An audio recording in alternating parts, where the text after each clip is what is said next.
ফেব্রুয়ারিতে আওয়ামী লীগ কঠোর আন্দোলনে যাবে বলছে, আর বিএনপি নাকি সরকারকে সঠিক পথে আনতে আন্দোলনে নামবে। কোন পথে গেছে সরকার? কোন বেপথে গেছে সরকার? সঠিক পথ মানে কি? তবে আওয়ামী লীগ বিএনপি একই সাথে আন্দোলন করিচ্ছে, দেখেছেন তো? একই সময় আলহামদুলিল্লাহ দুই রসুনের এক জায়গায়, এটা বুঝাতে পারছেন তো? বিএনপি চায় আন্দোলন, আওয়ামী লীগও চায় আন্দোলন। বাহ, কি মজা! সরকারকে নাকি নির্বাচনে বিলম্বের যৌক্তিকতা তুলে ধরতে হবে, তাই নাকি? বহুত খুব সালাউদ্দিন সাহেব, আমরাই সরকার, এটা আমাদের সরকার, আপনার না হইতে পারে, আমরাই দিব যৌক্তিকতা। ড্যাং ড্যাং করতে তো গেছিলেন ক্যান্টনমেন্টে যে সরকার গঠন করার জন্যে। এখন সরকারকে অন করেন না, এখন সরকার আপনার না, আমাদের সরকার। আপনার না হইতে পারে, তবে দিব, আমরাই দিব যৌক্তিকতা। আগামীকাল দেই, হ্যাঁ, মাইনে নেবেন, আমি শিওর।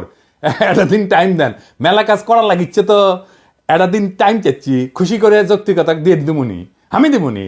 জানেন তো সালাউদ্দিন ভাই, আমার